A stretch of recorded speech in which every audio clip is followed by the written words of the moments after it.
Hey everybody, how you doing out there in podcast land? Welcome to the latest episode of Sports Frenzy 2.0, taping here July the 5th, 2023. I hope you had a great July the 4th holiday. Hopefully had a long weekend.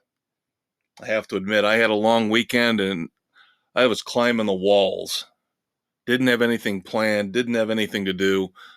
God help me, I actually wanted to be back at work and save the time off for a concert or some other event. There's only so much you can do. Fireworks, working around the house, working on the lawn. There were some sports events that we will discuss. Dave's got the week off. It's my fault.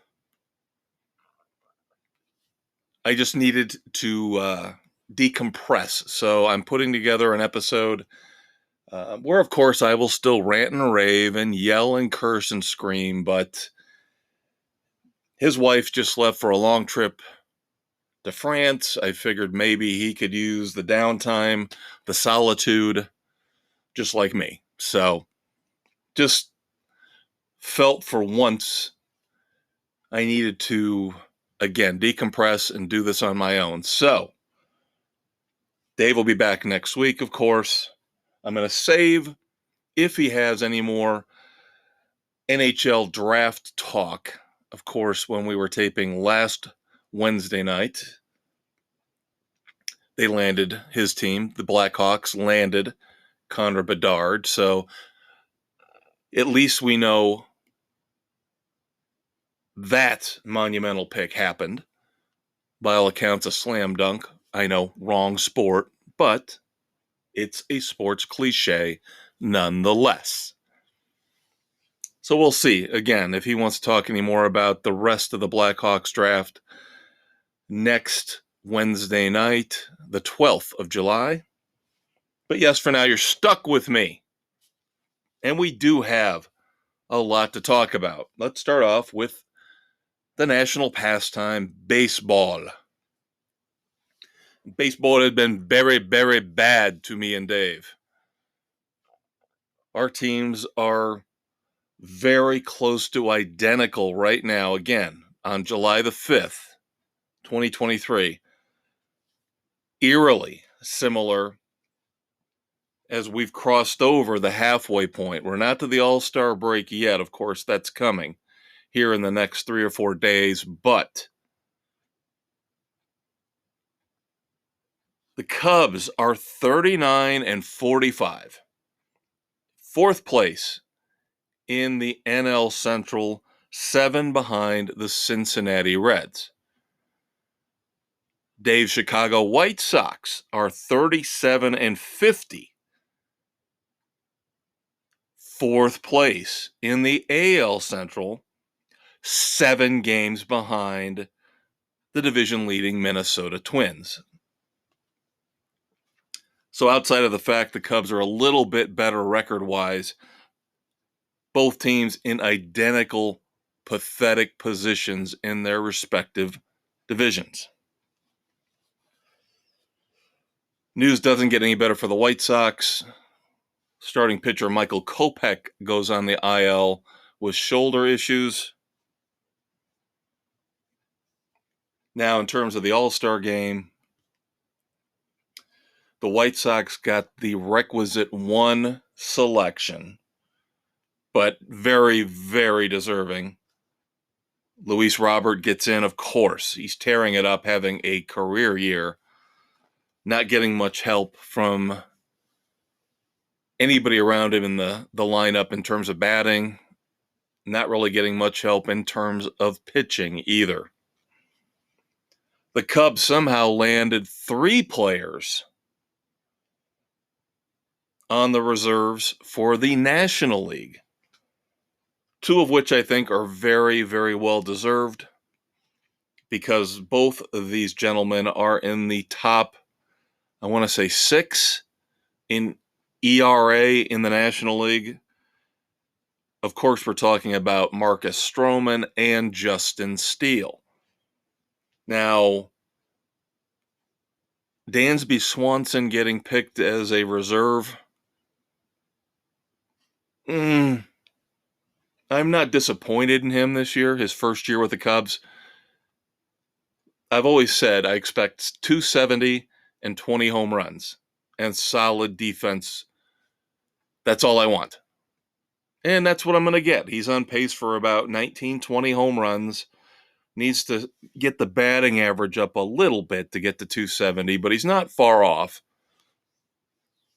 He's a 3 or 4 game hot streak away from easily being able to attain those meager goals, those numbers that I have set for him.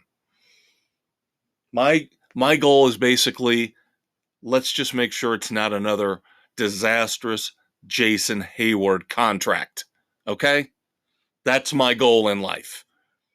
If Dansby Swanson can average 270, 20 home runs across his tenure with the Cubs, I'll be happy. And of course, I find out as I happen to dig into Spot Track the other day, because July the 1st, Bobby Bonilla Day. Of course, we've still got a few years left with Bobby Bonilla Day as the Mets have to shell out approximately $1.19 million every July the 1st to one Bobby Bonilla. Now, the reason I was digging around on Spot Track, of course, the best website by far to go to for salary numbers in any of the major sports, they had a very interesting sidebar about the fact that Bobby Bonilla is not the only one who's got these, the sweetheart kind of deal set up.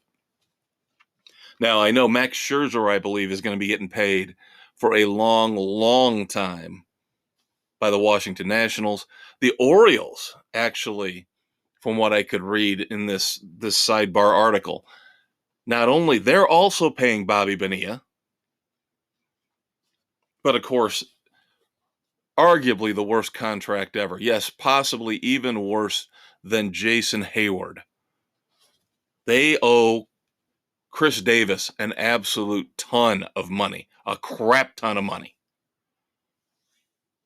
And he turned out to be an absolute waste. Looked like he was going to be this power hitter for the generations to come, and absolutely fell completely flat once he got paid.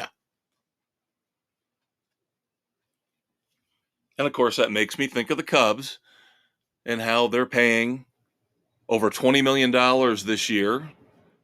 And I thought this was it. This gets Jason Hayward off the books, right? Wrong. Spot Track showed me when I went to next year and looked at the Cubs' projected payroll for 2024. Oh, look, there's still $5 million in deferred bonus money sitting out there for one Jason Hayward. Ah! Can we ever be rid of this loser? Oh, but he gave the great speech during the rain delay in Game 7. I don't care. That's one of the great myths of sports. Ooh, rah, guys, let's go out and win one finally. After 100 years of futility. I won't help. I'll do nothing but keep us down and bring us down with not only my play, but with my enormously undeserved salary. But let's go, guys. Let's go, team. Kyle, Anthony, Chris, you guys pick me up. Aren't you inspired by my speech? Please get Jason Hayward off the books.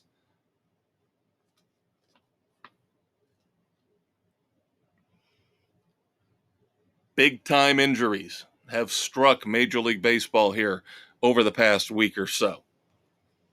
And they are not shocking and they are not surprising because it's the usual suspects. Now, earlier this year, of course, we already had Jacob deGrom go down. Ooh, shocking. And I still love to hear New York sports fans. Well, you realize that for a couple years there, he was the greatest pitcher ever to take the mound in baseball history. Oh, shut up. Just shut up.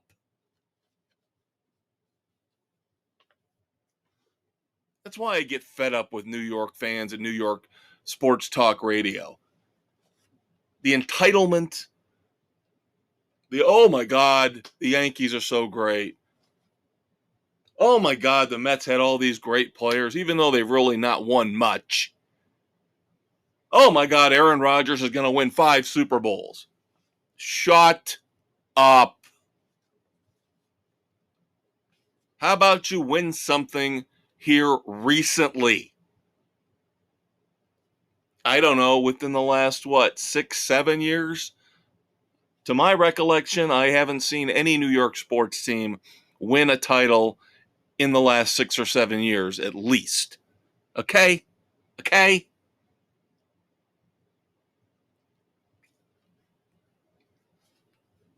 The injuries, as I digress. Of course, we talked about Aaron Judge, and that hits the Yankees. Light hitting right now, trying to work his way back from a toe problem. Yankees are hanging on. As much as I do not like Aaron Boone as a manager, he can guide them through to a certain point. He's like Dave Roberts with the Dodgers. How the Dodgers lose 2 or 3 this past weekend to the Kansas City Royals boggles my mind. Boggles my mind. He got one title with that team. Aaron Boone, 0 titles. But the 2 big injuries that happened this past week that I am referring to, of course, are Clayton Kershaw of the aforementioned Dodgers. Shoulder issues. He's on the IL. And Clayton Kershaw was having a magnificent year. But he has had a tendency to land on the IL at least once or twice every season, it seems like. And then, of course, Mike Trout. Mike Trout, a perennial long-term visitor to the IL. You knew it was only a matter of time. There was no way, with the specter of free agency hovering over Shohei Ohtani, there was no way the Angels were going to get through this year, break through this year, and actually make it to the playoffs. As Mike Trout is now out 6 to 8 weeks with a wrist injury. Rendon, of course, Anthony Rendon, another miserable contract. As Dave always talks about, we've got to stop guaranteeing the money. Football's got it right. Anthony Rendon's hurt. Mike Trout's out for almost 2 months, it looks like. Shohei Ohtani's got a blister. Doesn't look like he's going to pitch in the All-Star game, but could hit. Very tricky situation for the Angels, because if they start to fade and somebody steps up before the end of July offering a king's ransom for Shohei Ohtani, how can you not take it? Unless you better be 70 to 80% certain you can re-sign him. And I don't think they are. Very, very tough spot for the Angels to be in. But in a lot of ways, they've created their own problems.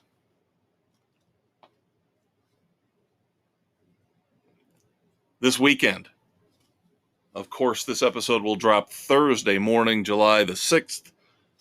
Friday, Saturday, and Sunday. Fantastic series. I hate to say it, arguably a preview of the World Series.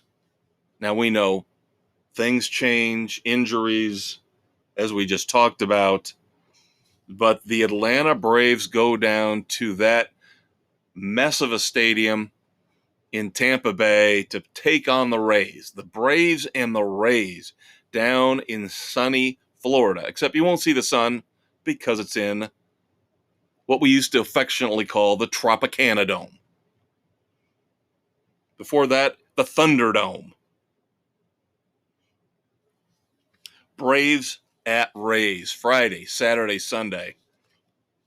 One of the few times you might catch me watching baseball outside of my pathetic Cubs.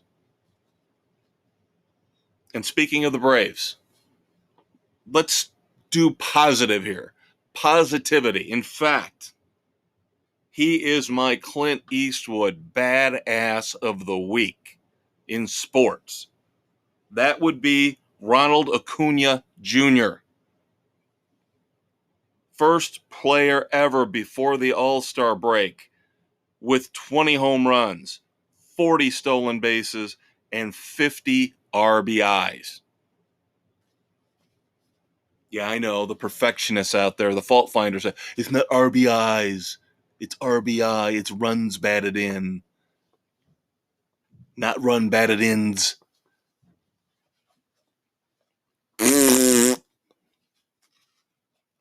Let us just sit back and praise Ronald Acuna Jr. doing something nobody has ever done before. My Clint Eastwood badass of the week. Now, again, another historic feat. This guy can't be a badass, though, because he's awful pitcher, but every once in a while comes up smelling like a rose somehow. Got lit up, I mean lit up the previous two starts. Domingo Germán of the New York Yankees throws the 24th perfect game in Major League Baseball history back on June the 28th against, yes, the Double-A Oakland A's. But the news isn't all sunshine and roses for the Yankees, as relief pitcher Jimmy Cordero has been suspended by Major League Baseball for the rest of the 2023 season for violating the league's domestic violence policy. Way to go, kid. Way to go. I don't even know if I can call him a kid. I believe he's 31 years old, but they'll never learn. They will never learn. All right, that's going to do it for baseball. Let's move on to the NFL. Couple things to talk about here. 4 more gambling suspensions handed down. Again, Dave went on a rant last week about this, and he was 100% right. How hard is it for you to understand the fact that you shouldn't bet on your own team and you shouldn't bet at work?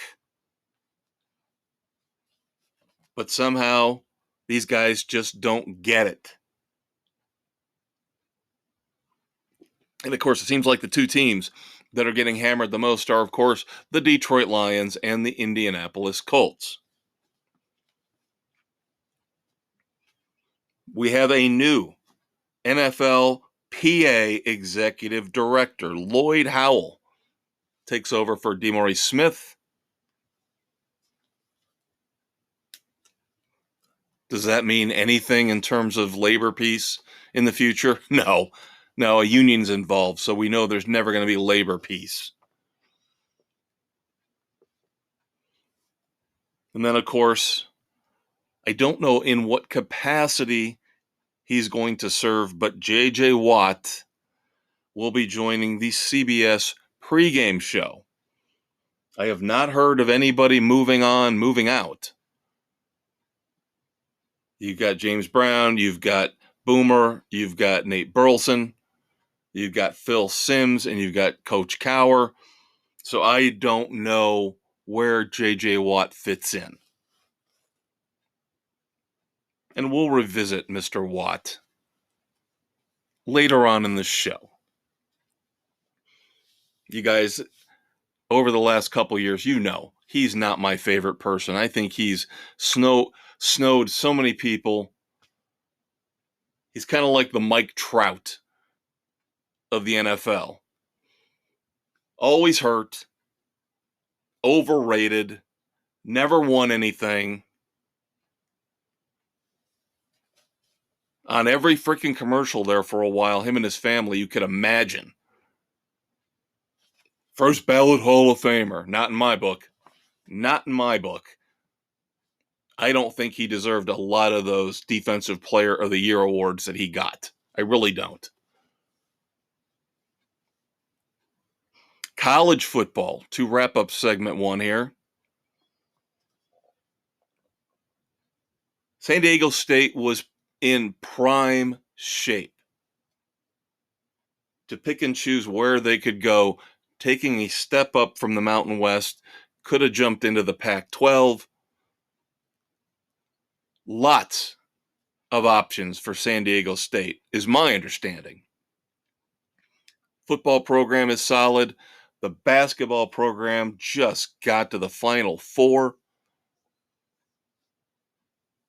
San Diego State says, we're good with the Mountain West. We're going to stay in the Mountain West, basically rescinding their letter of intent to leave the conference. And the one thing I take away from that, kids, is the Pac-12 is in dire straits. If San Diego State saw the writing on the wall, that was a perfect fit for them. A perfect fit. And they opted to not go from the Mountain West to the Pac-12. They are looking at the implosion of the Pac-12. Now, one conference that is not imploding is actually growing, and despite the fact they're losing Texas and Oklahoma, I think are getting better. The Big 12. Of course, we knew this was coming, but officially on July the 1st, Houston, BYU, the University of Central Florida, and Cincinnati officially join the Big 12. So again, we've had a little bit of a respite, a little bit of a break from these power moves. We're hearing rumblings and rumors again about the ACC and how their future could be very shaky as Clemson, Florida State, and Miami are acting like they want out. Now they're stuck in a long-term deal. They got their lawyers, my understanding is, combing through each and every contract, any rule book, anything they can find to see if there is a loophole, a way out. Because those three schools, if they combine forces, they could go wherever they wanted. They could survive a move all the way out west, because we know travel doesn't matter anymore. If USC and UCLA can join the Big Ten, then why can't Clemson and Miami and Florida State join the Pac-12? And in a way, Southern climate, California climate, I know, it's a stretch, it's a reach, little tiny bit of sense. Makes a little tiny bit of sense. We're not done. We're not even close to being done. Again, this is the lull. This is the eye of the storm before it picks back up again. Outside of the SEC, and I think the Big 12 is now strong. The Big 10 is strong. I think the Pac-12 could be in their death throes, and the ACC is in serious trouble if those big three schools find a way out of the miserable contract they're stuck in right now. That is it for segment 1. Not even close to being done yet, though. We've got NASCAR. We've got to talk about the NBA free agency. ESPN dropping talent left and right like a dog shedding. We'll discuss that. Of course, moments of silence and dumbasses of the week. I'm Kevin Crane, solo this week. Quick promo break, and I will be right back. Hey kids, ready for a blast of dairy goodness? Pick up Sports Frenzy 2.0 milk at your local grocery store. Remember, when you drink Sports Frenzy 2.0 milk, you're not only enjoying a healthy treat, you're helping to locate missing sports heroes of the past and present. Our cartons and jugs feature pictures of Peng Shui, Ryan Leaf, and Sammy Sosa as we do our part to find the lost icons of the last 30 years. And don't forget our special weekend edition chocolate milk containers, available on Spotify, Google, Radio Public, Pocket Casts, and wherever you listen to your favorite podcasts, because they feature celebrities like Lindsay Lohan, Helen Hunt, and Jean-Claude Van Damme. Pick up a gallon today.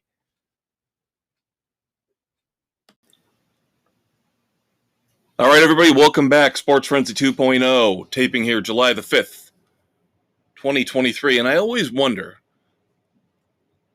the younger people out there, the younger generation, every time they hear me say taping, they're probably going, "You're not taping. It's digital." I'm old school. I love being old school. We're taping here on July the 5th, 2023. This will hit Thursday morning, July the 6th. The Maestro flying solo this week. Through no fault of the conquistadors, it's my call. I needed some downtime. I needed some space. Just felt the grumpy old man needed a week off, needed to be alone, but did not want to leave you guys hanging. We never take a week off. Somehow, some way, Dave or I will get not only the sports edition out, but the weekend edition. And where, you might ask, can we find Sports Frenzy 2.0? Dave does it better. You'll have to deal with me. We are available on Spotify, Google, Radio Public, Pocket Casts, Apple, Overcast, Castbox, Amazon Music, Audible, iHeartRadio, and sadly, for now, about a month and a half before they leave us all forever, Stitcher. August the 29th, the last day for Stitcher as a podcast platform. Sad, very sad. Hate to see him go. All right, let's talk NASCAR. Let us talk about the inaugural, momentous, unbelievable, exciting Chicago Street Course race, the Grant Park 220. I'm not going anywhere near calling it momentous and exciting. Was it bad? No, it was all right. And weather, of course, plagued the whole weekend, shortening both the Xfinity Series race and the Cup Series race, because, of course, there's no lights. And part of me likes the fact that the dark horse, the ringer out of nowhere, Shane Van Gisbergen, won this thing in his very first Cup Series start. You would have to go back to 1963. That's right, kids. 60 years. Johnny Rutherford, the great open wheel Indy car driver, won at Daytona. Did not win Daytona itself, won one of the duels, which back in 1963, the duels counted as what we would say are points races. So technically, Johnny Rutherford won his first Cup start. And now we have Shane Van Gisbergen. And it looks like he's going to be coming full-time after just this one impressive performance, trying to line things up for 2024, where he will come in full time into the Cup Series. Very intriguing. Very, very intriguing. And he was impressive. He moved up through the field. Of course, I was not a fan of the fact they announced they were shortening the race. They at least gave the drivers a little bit of time in terms of laps to catch up. But some of the drivers got hosed on strategy. But Shane Van Gisbergen, very hard name to pronounce. Gisbergen. I keep wanting to call him Ginsburg, of course, after the late Supreme Court justice. But he drove up through the field, and he was impressive doing it. This is not like a rain-shortened win for a Chris Buescher or a Bubba Wallace. This was a legit win.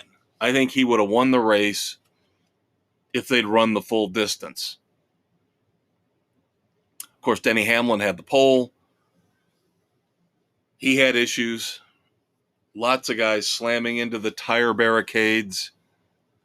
Kyle Busch, Hamlin. I believe Kevin Harvick had a little incident. Traffic jam. So again, it wasn't the worst race in the world to watch. I don't think the course layout, and Dave talked about this last week, was all that inventive. So we'll see. This was the first of a 3-year deal. I don't know if there are outs, if there are loopholes. Again, we talked about the economics last week. Did not sound like it was the best deal for the city of Chicago. Great deal for NASCAR. Especially when you consider, of course, these metrics can be tweaked, greased, but supposedly the Chicago street course race was the most watched NASCAR race on NBC in 6 years. Great. So that means more opportunities now for Steve Letarte to keep yapping. God, my parents always used to say, he's got diarrhea of the mouth. She's got diarrhea of the mouth. And I'm like, oh, that's a little gross, okay? Now I get it. That's what Steve Letarte's got. Cole Custer is going to come up. Now, he's been in the Cup Series in the past. He's coming back up to run 3 consecutive Cup races for Rick Ware, starting this weekend with Atlanta. And of course, how could we get through without negativity, without the negative stuff? We had a contractor, a worker, die electrocuted while setting up the Chicago street course.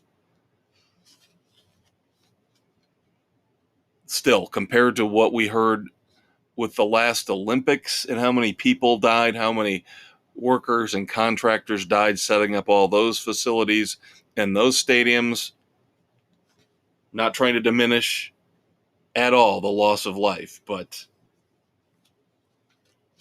our media, of course, has to focus on the negative. People die every day.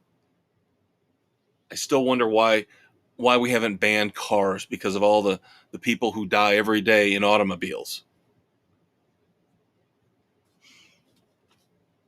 And then, of course, we have an idiot. After everything was called on Saturday night, gets his car somehow on the course, driving around Saturday night on the street course. And, of course, he was arrested. Hopefully, met a lot of new friends in jail. Ha ha. Don't drop the soap. Idiot. Easily could have been one of our dumbasses of the week. That leads us to race 19. Coming up this Sunday night, July the 9th, 2023. It is the Quaker State 400 from the little super speedway that could in Atlanta. Is it a super speedway? Is it not a super speedway? Is it a super speedway? Impressed that I have all 8 of our panelists' picks in. Especially impressive when you consider one of our panelists is overseas right now. And we'll get to that in a second. Majority rules. So, Aaron, Doug, and Dave take Joey Logano. If memory serves, Mr. Logano won the Atlanta race earlier this year. Sam and Nick take Ryan Blaney, of course. Super Speedway, anything close to a super speedway, he is the man right now. Ryan Blaney for Sam and Nick. The Big Blue W, Bill and I are taking Chase Elliott. It's about time he breaks through and gets that win because no conspiracy theories here, but NASCAR is going to figure out a way to get him a win so he gets into the playoffs. Why not Atlanta? He dominated this particular race last year with the next gen car. That's what I'm counting on. That's what Bill's counting on. Chase Elliott for us, for Atlanta. And finally, Mrs. C, Jen is in France. Yes, France. Yet somehow she managed to get her pick in and get her pick in early instead of pushing it to the last minute like she normally does when she's just a few miles away from the Sports Frenzy studio every Wednesday night. Good for her. She takes Brad Keselowski for the Quaker State 400. All right, let's move on to the NBA. Of course, free agency kicked in shortly after we posted our last episode. Not a lot of shocking developments.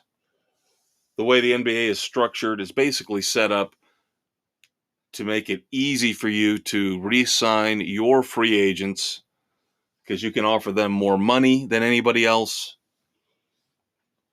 Of course, this later sets up the whole sign-in trades or the blockbuster trades when the players start to whine and cry and say, I don't want to play for you anymore. I don't care if you owe me $200 million. Figure it out. I want out. Figure it out. I want out. But I'm not talking about Damian Lillard. No. Or James Harden. No. Now, I will back off a little bit on Damian Lillard. He's been very, very loyal to the Portland Trailblazers, and they have not really done the best job of surrounding him. They've tried to a certain extent. I won't say they've been awful, abysmal at it, but they also have not been the best. What was it, C.J. McCollum they brought in, thinking those two could propel them through the West, and just wasn't enough. And now I believe they've drafted Scoot Henderson. So it looks like they're going to rebuild around Scoot. And that means Damian Lillard is going to scoot. But where is he going to go? He of course wants to go to either Philadelphia to play alongside Joel Embiid or go down to Miami to play alongside Jimmy Butler for Pat Riley and Eric Spoelstra. Again, the inmates run the asylum. I heard somebody the other day make a great point after the news broke about Lillard's trade request, saying, hey, ship him out to the Wizards. Ship him out to the Rockets. Oh no, we have to take care of him because he was so loyal to us for a decade. No, you don't. No, you don't. You don't have to be loyal. He's the one being disloyal, technically. So we'll see where Damian Lillard ends up. I mentioned James Harden, of course. We're looking at a sign and trade situation. Philly will probably re-sign him and then ship him out to wherever he wants to go, even though he is an absolute cancer. I can't believe the New York Knicks have been mentioned as a destination. Again, I talked about how it's a lot easier in the NBA than probably any other sport to retain your free agents. Two examples. Draymond Green going back to the Golden State Warriors. Shocking. 4 years, $100 million.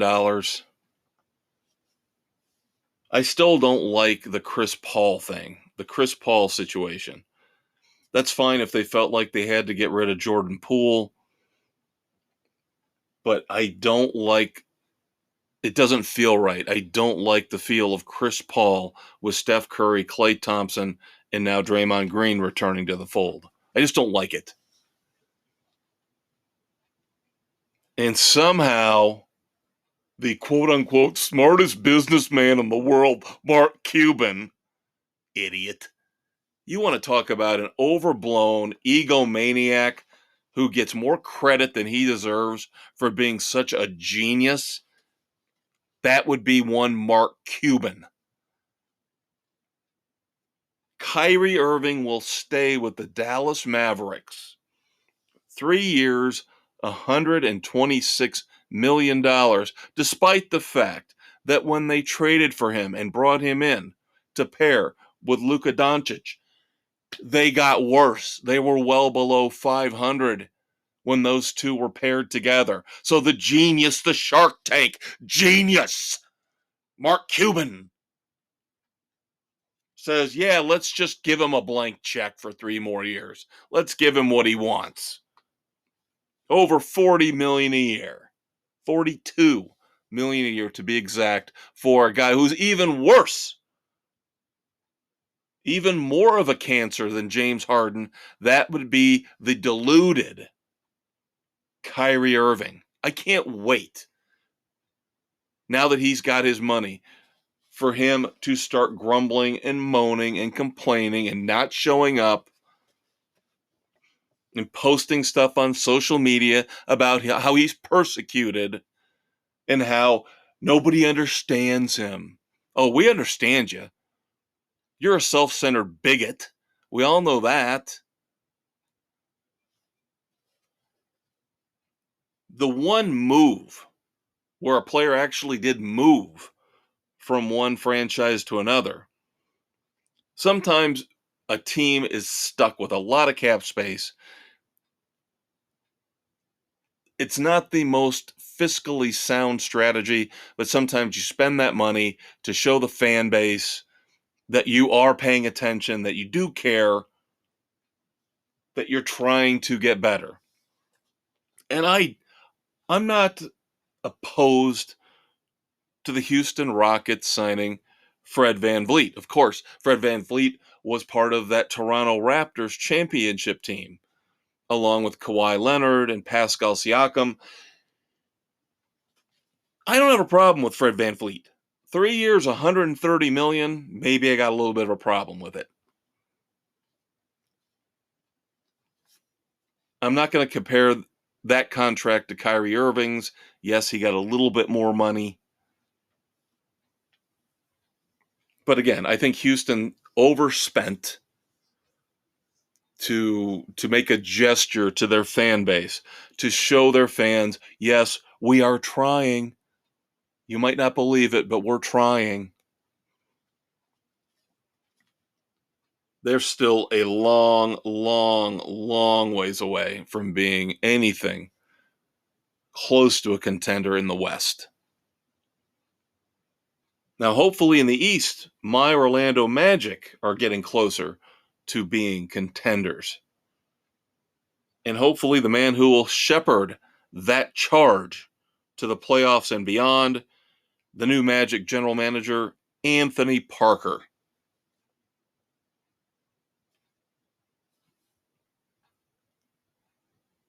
Real quick, let's talk about ESPN. Let's talk about the egos, the crazy, stupid money, how ESPN tried to basically hold cable companies, streaming services hostage. Estimates were what, $10 per customer they wanted for their package of channels? Well, we're ESPN. We're the worldwide leader. And you haven't been any good for well over 10 or 15 years. You gave us Keith Olbermann, for the love of God, and Scott Van Pelt, SVP. The dude looks like an alien but thinks he's the coolest man on the planet. Well, all the money they paid Pat McAfee here recently, all the money they paid Troy Aikman and Joe Buck last year, that has come to roost. Massive, massive layoffs at ESPN, the worldwide leader. Let's go of, just let me rattle off some of these names. Jalen Rose, Jeff Van Gundy, Max Kellerman, Todd McShay, Steve Young, David Pollack, really good on the Saturday morning college football pregame show. And then finally, I want to kiss you, the gorgeous and extremely talented Susie Culber. I will miss Susie Culber. I call it like I see it. I don't care if you're a man, you're a woman, you're gay, you're straight, you're black, you're white. If you're good at your job, then you deserve all the praise in the world. Now, I look at a guy like Jalen Rose and I go, bye-bye, bye-bye. Not really sad to see him go. Not sad to see the idiot Max Kellerman go. I did like Jeff Van Gundy. I thought he was fun, kind of a doofus, doing the color commentary on the NBA games. Todd McShay, of course, the draft expert next to Mel Kiper. I'm a football geek, so I'll miss Todd McShay. Steve Young, I think, not only one of the most underrated quarterbacks in history, but a very solid commentator for the NFL. I mentioned David Pollack. I liked him on the college show in the mornings on Saturdays. And, of course, Susie Culber. That's a lot of significant on-air talent you're cutting loose. Wow. Kind of blows me away. But again, when you give all the money to Pat McAfee, when you give all the money to Troy Aikman, when you give all the money to Joe Buck, this is what happens. This is what you get because people are starting to fracture. Even though, yes, ESPN has shelled out billions and billions of dollars for the rights to the college championship games, has shelled out the NBA rights money, still has a piece of Major League Baseball, of course has Monday Night Football, college football. That's a lot of moolah to try to keep yourself number one, to keep yourself at the top of the mountain, to keep yourself relevant.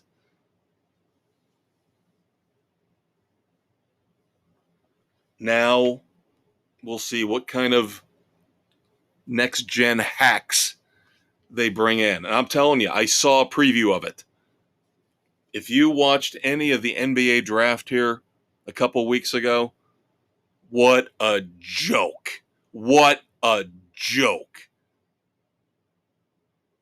JJ Redick. Oh, we've got JJ Redick. JJ Redick, half the time he's very smart, half the time he's an absolute idiot.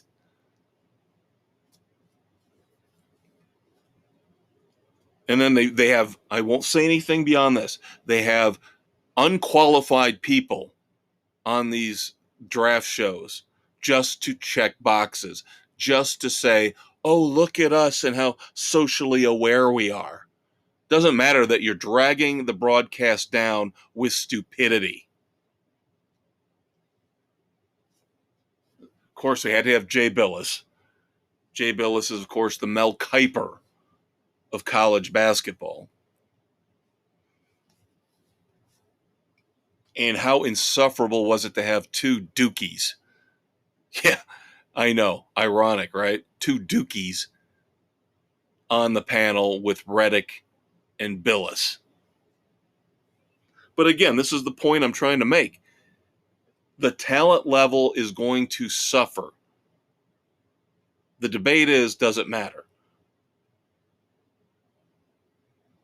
Should they have even given Joe Buck and Troy Aikman the money they gave them to lose all these other talented people who they could have spread out across multiple broadcasts and multiple sporting events?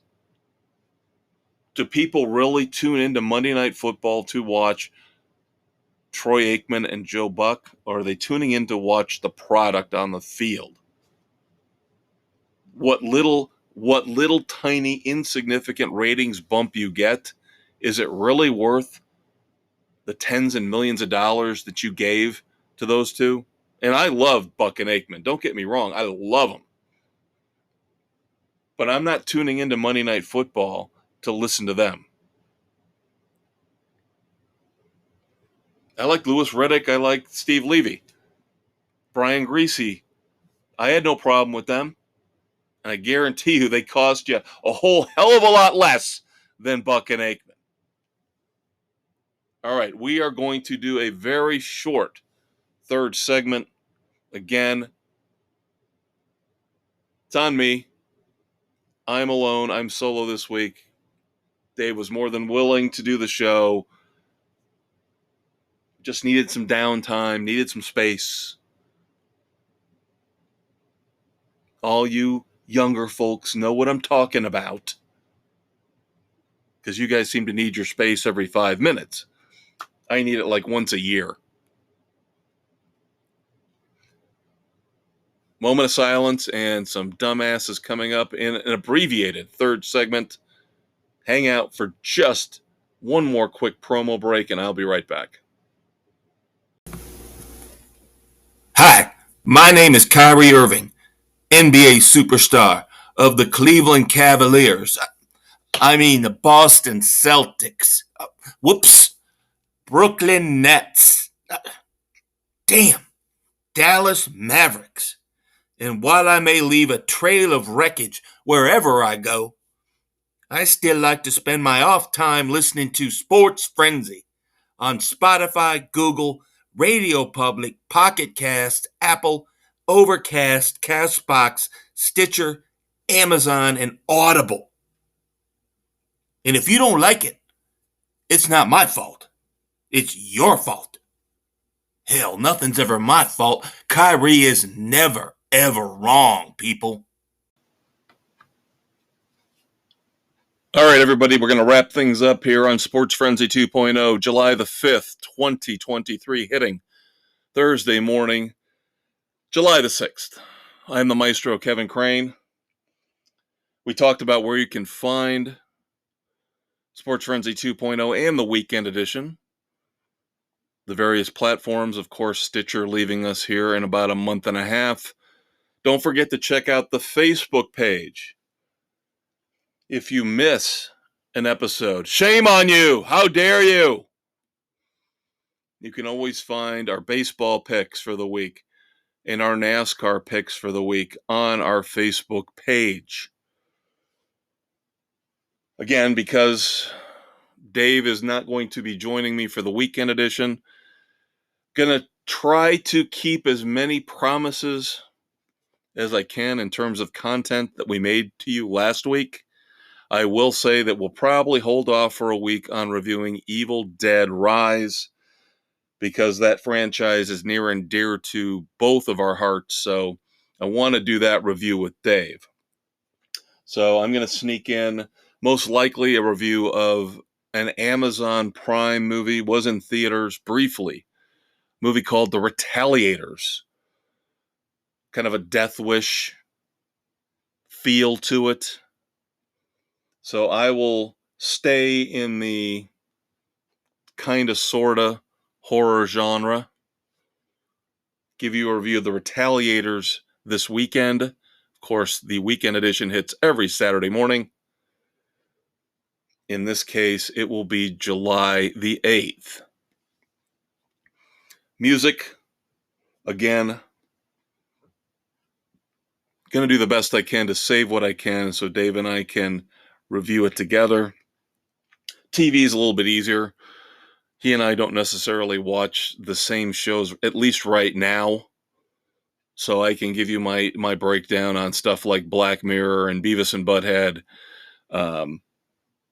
It's Always Sunny in Philadelphia. And then when he gets back, he'll talk about the shows he's watching. Now, that will change within the next couple weeks because we both will review each and every week new episodes of What We Do in the Shadows and Justified City Primeval. But let's get back to sports for a couple minutes, and then we will send you on your merry way. One moment of silence. Vince Tobin, Arizona Cardinals head football coach back in the day, led them to the playoffs in an upset victory over the Dallas Cowboys, I do believe, bringing the Cardinals back into some semblance of prominence in football, in the NFL. So, of course, thoughts and prayers to the family and friends of Vince Tobin. As I mentioned at the top of the show, we'll see if Dave next week wants to get into the belly of the beast when it comes to the NHL draft. Give you his breakdown of the Blackhawks picks. You guys know me. I'm not a big hockey guy, so I don't hate it. It's fine. I'll usually watch the Stanley Cup Finals, at least a game or two. But regular season doesn't do anything for me. It's kind of like the NBA in that respect.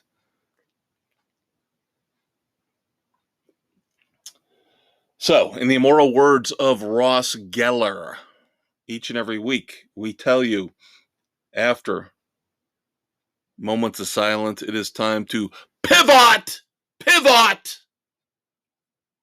We go from being solemn and being mournful to calling out the assholes and the idiots of the world. Yes, it is time for the Red Foreman Dumbasses of the Week. Now, don't have a lot. Got 3. We could have had more. Like I said, the guy who drove onto the Chicago street course Saturday night definitely could have been a dumbass. The 4 additional NFL players getting gambling suspensions, they could have all been dumbasses. Mark Cuban for re-signing Kyrie Irving, one of many reasons he could have been a dumbass. But these are the 3 we have left. 2 of them are tied into stories from earlier in the podcast. Number 1, we talked about J.J. Watt,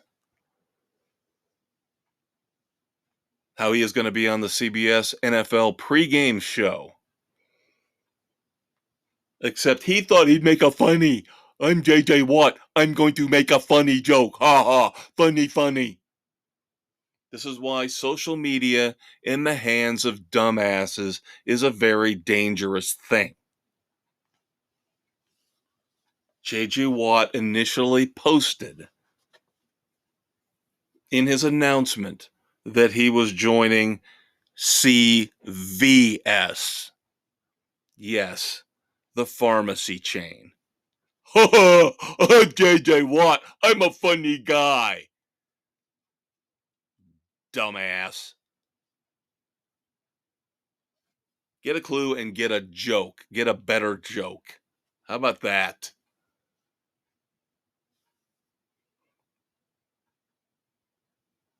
We talked about ESPN, of course. The layoffs, all the people getting fired, laid off. One of those employees, and this is why ESPN ultimately earns a Dumbass of the Week award, even though they're dumb for having to cut ties with all of these talented people because they can't manage their money. They overspend on the few to the detriment of the many, to the detriment of their subscriber base, to the detriment of their audience. But it especially hit hard for one Ashley Brewer. ESPN laid off Ashley Brewer the week of her wedding.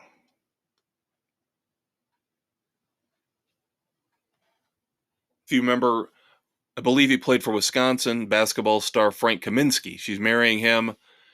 Supposed to get married. Well, they did. They got married. It's not like they broke up because of this, but probably didn't make things a lot easier. The week of their wedding, ESPN lays off Ashley Brewer as she's about to marry Frank Kaminsky. Yes, the business world is a cruel, cruel place, but again, because ESPN is so reckless and stupid with their spending, they get, for this particular instance, among many others, more to come, I'm sure. ESPN, you're a dumbass this week.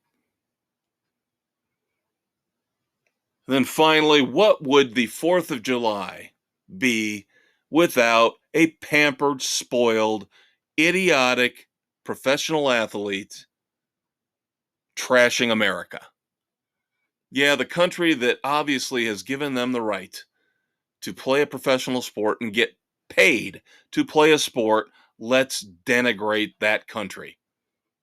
Especially after what we just saw happen with Brittany Griner in the WNBA. Let's have another WNBA dumbass come out right on the 4th of July, right around the 4th of July, and say, our country is trash. The WNBA's Natasha Cloud. Our country is trash. Yeah, our country is trash because of idiots like you. You don't have a political science degree. You're not smarter than everybody else. You just wanted some attention, some hits on a social media page. You're a moron, and I will say it, and I don't care. You can't say that. That's not right. Leave the country if you don't like it. Move. Go somewhere else. You seem to think there's so many other places out there that are better when it comes to human rights, infant mortality rates, she brought up. Then go there. What's stopping you? You have a better opportunity to do that than most. You've got the money to pack up and leave. But you don't. You know why? Because you know you're full of bullshit. This country is still, for all of its flaws, and there are a lot, still better when it comes to human rights than most of the countries around the globe. But because you're a whiny, little petulant, social media obsessed brat, you got to throw out, this country is trash. No, you're trash. Pack up and leave. Take Madonna and Bette Midler with you. And that's going to do it. Sports Frenzy 2.0, done. The sports edition is done. Don't forget to check out the weekend edition Saturday morning. Again, we'll be talking Beavis and Butthead, wrapping up season 2, reviewing the movie The Retaliators, talking about the 3rd episode, season 6 of Netflix's outstanding Black Mirror, talking about It's Always Sunny in Philadelphia. Again, music still up in the air. Maybe, possibly, I'll go ahead and review Aaron Jones. Kind of want to save it for Dave, but he might need to play catch up on that one. Again, my fault, not his. You guys have a great short week. Again, hopefully you didn't have to work at least Tuesday. Hopefully you had Monday and Tuesday off. Keep in mind, we're almost to the weekend. How about that? The wonders of a short work week. We will be right back here next week for you, talking about the best and the worst in the world of sports. I am the Maestro, Kevin Crane. Take care. We will talk to you in 7 days. Unless you listen to the weekend edition, a few short days away. See ya.